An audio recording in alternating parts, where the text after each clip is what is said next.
اختها قاعده يم امها وقاعده هيك مدنقه. كم؟ اختها طبعا هسه حاليا يم اقاربها من قبل الحكومه البصره. وراح يتم تصفيتها.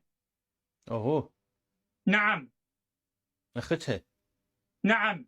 واني انا حكيت بكل التواصل الاجتماعي وعلى الملأ ومن خلال قناتك اعيدها. انا اتمنى اهلها يلجؤون لاي سفاره اوروبيه او امريكيه، وراح يطلعونهم ثاني يوم، يطلعونهم للحفاظ عنهم، وراح اشوف شنو اللي يجي. يعني اختها هسه يعني على محتجزه يا اقامه جبريه يمهم نقول اقامه جبريه، وروح هسه الشارع بيت دكتور ابان سياره حمايه واقفه بالباب. اوف. نعم.